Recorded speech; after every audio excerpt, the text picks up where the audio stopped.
क्या बगैर दर्द के बच्चा पैदा करना मुमकिन है?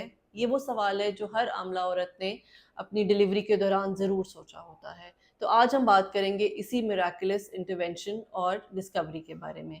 मैं हूँ डॉक्टर सादिया मुमताज़ और आप देख रहे हैं गायनी टॉक्स।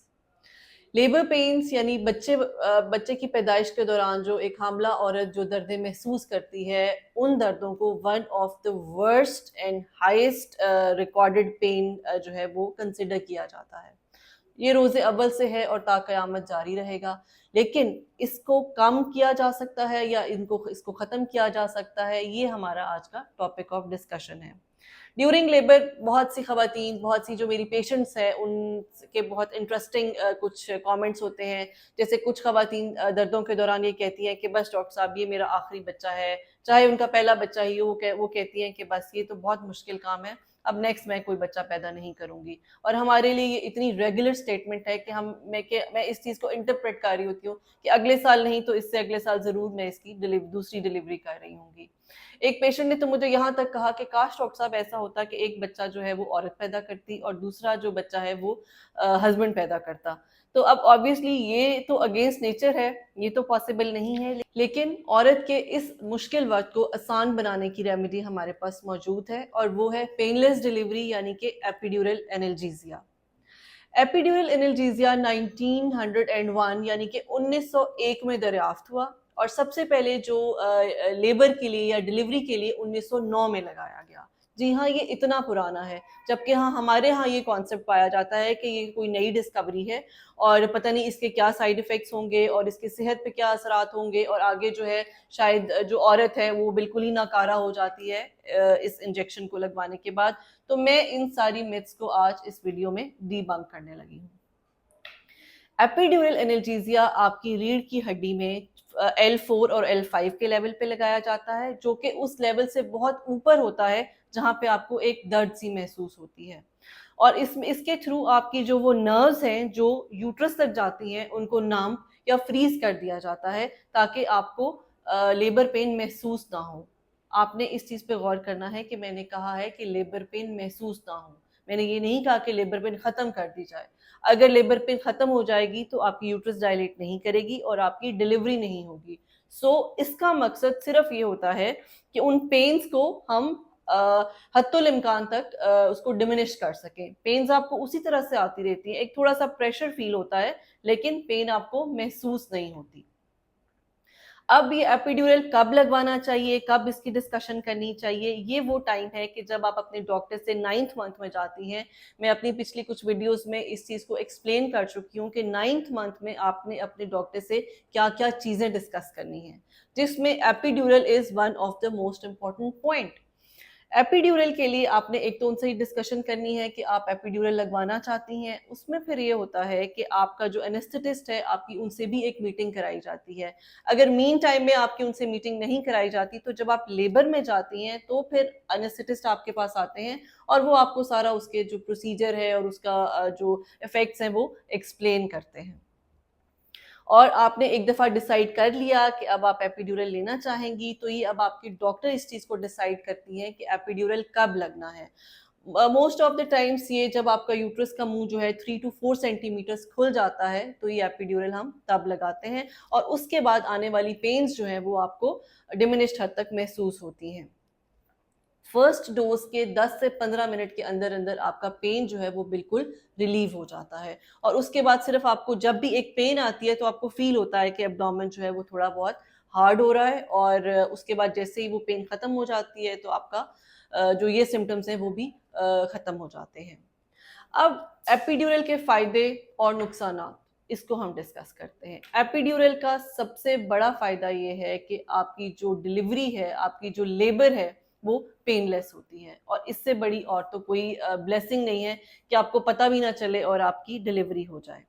उसके अलावा ये है कि एपिड्यूरल के दौरान आपके जो ये एरियाज़ जो हैं जिनको नम किया जाता है, उसकी वजह से पेशेंट जो है बहुत हद तक रिलैक्स हो जाती है। जब पेशेंट रिलैक्स होती हैं तो epidural is one of the reasons के बहुत ज़्यादा चांसेस होते हैं कि आपकी डिलीवरी नॉर्मल हो। उसकी वजह ये है कि बहुत सारी खवातीन लेबर पेन ही टॉलरेट नहीं कर सकती और वो मिडवे आपको कह देती हैं कि जी प्लीज़ आप हमारा सी सेक्शन कर दें, हम जो है लेबर टॉलरेट नहीं कर रहे। लेकिन जब आपको एपिड्यूरल लगा होता है तो फिर आपको पेन ही नहीं फील हो रही होती, तो इस वजह से आपकी डिलीवरी नॉर्मल हो सकती है। यहाँ तक कि मेरी एक patient she was unable to bear the pains, तो उसने मुझे कहा कि मेरे रिलेटिव्स को आपने नहीं बताना, आप ये कहें कि जी मुझसे कि बेबी को कोई प्रॉब्लम है और आप मेरा सी सेक्शन कर दें क्योंकि मुझसे पेन्स टॉलरेट नहीं हो रही। तो tolerance of pain, intolerance of pain is also one of the reasons कि patient go for C section. तीसरा फायदा इसका ये है कि जब पेशेंट रिलैक्स होती है तो ड्यूरिंग लेबर आपने देखा होगा, अगर आपने दर्दें ली हुई हैं, कि जब आपको पेन आती है तो आप अपना सांस रोक लेती हैं। जब पेशेंट ड्यूरिंग पेन अपना सांस रोकती है तो ऑलरेडी पेन के दौरान बच्चे को ऑक्सीजन की अमाउंट और ब्लड की अमाउंट कम जाती है क्योंकि कंट्रैक्शन आ जाती है। और ऊपर से जब पेशेंट भी सांस रोक लेती है तो एक डबल इफेक्ट हो जाता है, तो ऑक्सीजन की अमाउंट डबल जो है वो रिड्यूस हो जाती है। तो कई दफ़ा बच्चे जो है वो डिस्ट्रेस में चले जाते हैं। लेकिन एपिड्यूरल लगे होने की वजह से पेशेंट रिलैक्स रहती है, ना वो अपना सांस रोकती है, ना कोई कंट्रैक्शन में कोई एक्स्ट्रा इफेक्ट होता है, तो बेबी भी रिलैक्सफुली जो है वो उसको डिस्ट्रेस नहीं होता एंड यू डिलीवर नॉर्मली। एक और फायदा इसका ये है कि अगर गॉड फॉरबिड किसी वजह से आपका सी सेक्शन करना पड़ जाता है किसी भी इमरजेंसी की वजह से, तो उसी एनेस्थीसिया में जो कि आपको दिया गया होता है कमर में, उसी में आपका सी सेक्शन कर दिया जाता है। जो लेबर बेड है उसी को ओटी में शिफ्ट किया जाता है, एक डोज दी जाती है और उसी डोज में आपका ऑपरेशन हो जाता है। आपको कोई एडिशनल एनेस्थीसिया देने की जरूरत नहीं पड़ती है। इसमें एक चीज आपने जो है आप ये देखेंगे कि जैसे इसमें हमें almost half an hour to 1 hour लगता है एक डोज के बाद पेन रिलीफ को। तो उसके बाद जब भी आपको पेन दोबारा फील होने लगती है तो आपको नेक्स्ट डोज दे दी जाती है, और जो डोज है उसके 1.5 घंटे के बाद इसका इफेक्ट जो है वो वेयर ऑफ हो जाता है, यानी उसके बाद आप आराम से अपना रेगुलरली आप उठ सकती हैं, आप खड़ी हो सकती हैं। अब इसके डीमेरिट्स क्या हैं? एपिड्यूरल का सबसे बड़ा नुकसान ये है कि आपको इसका अफेक्ट ना हो, यही इसका सबसे बड़ा नुकसान है।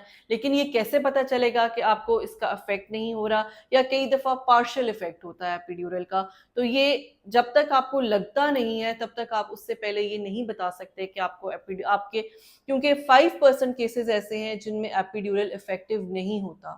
तो एपिड्यूरल लगवाने से पहले आप नहीं अंदाजा कर सकते कि आया आप उस 95% में जा रहे हैं जिनको अफेक्ट हो रहा है, या उस 5% में जा रहे हैं जिसको अफेक्ट नहीं हो रहा है। सेकेंडली, ये ऑपरेटर पे भी डिपेंड करता है, एपिड्यूरल लगाने वाले पे भी कुछ थोड़ा बहुत ज़रूर डिपेंड करता है कि एपिड्यूरल का इफेक्ट जो है वो कैसा हो रहा है। नेक्स्ट जो इसका एक साइड इफेक्ट है कि ड्यूरिंग लेबर आप मोबिलाइज नहीं हो सकते, बिकॉज आपके जो जिस्म का निचला हिस्सा है वो हमने सुन किया होता है। So you have to keep lying in the bed, और आपका जो यूरिन है वो हमें टाइम टू टाइम उस ट्यूब से निकालना पड़ता है, बिकॉज कई दफ़ा एपिड्यूरल का एक और जो साइड इफेक्ट है कि बीपी लो होता है, लेकिन उस बीपी लो की हमने मॉनिटरिंग ज़रूर रखी होती है। आपको कंटिन्यूसली एक मॉनिटर लगा होता है जो आपका बीपी और आपका पल्स रेट हमें मॉनिटर पे दिखा रहा होता है। तो अगर उसमें हमें लगता है कि आपका बीपी लो हो रहा है तो फिर आपको एक ड्रिप साथ ऐड ऑन कर दी जाती है ताकि बीपी के इफेक्ट से आपको रिलीव किया जा सके। तो ड्रिप की वजह से जाहिर है आपको यूरिन ज़्यादा आता है, तो यूरिन हम टाइम टू टाइम ट्यूबिंग से एवैक्यूएट करते रहते हैं। ये थे इसके साइड इफ़ेक्ट्स। हाँ, लेकिन आपने ये सोचा कि मैंने ये नहीं बताया कि इससे कमर में दर्द होती है, तो ये मैंने क्यों नहीं बताया? ये मैंने इसलिए नहीं बताया कि ये इसका साइड इफ़ेक्ट नहीं है।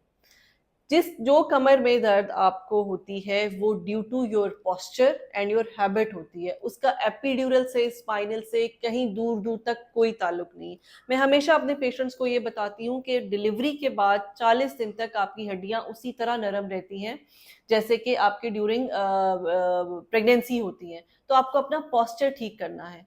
जैसे ही आपकी डिलीवरी होती है आप अपने पोस्चर को अपने बच्चे के अकॉर्डिंगली अकोमोडेट करने लग जाते हैं। फीड कराना है तो बच्चे के ऊपर झुक के कराना है, कोई चीज उठानी है झुक के उठानी है, अपनी कमर को सीधा नहीं रखना।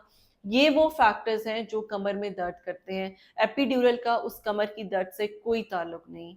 जेनेवा में एक रिसर्च की गई जिसमें ये देखा गया कि वो पेशेंट्स जिनको एपिड्यूरल लगा है और वो पेशेंट्स जिनको एपिड्यूरल नहीं लगा, उनकी जो रेशो थी बैक की वो दोनों की सेम थी।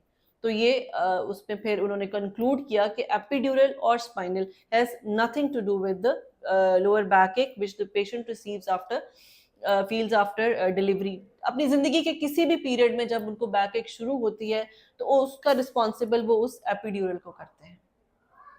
तो इन द एंड मैं आपको ये बताना चाहूंगी कि एपिड्यूरल एक मिराकुलस इन्वेंशन है। अगर आप अफोर्ड कर सकते हैं, अगर आप उन हॉस्पिटल्स में अपनी डिलीवरी करा रहे हैं जहां एपिड्यूरल की फैसिलिटी मौजूद है, तो आप इसको प्लीज जरूर अवेल करें। आप इसको अवेल करके आप देखेंगे कि अगर आप पहले एक पेनफुल डिलीवरी करा चुके हैं तो इन दोनों में 10 to 100% का जो ratio difference, pain ratio difference है, वो आपको फील होगा। Thank you so much.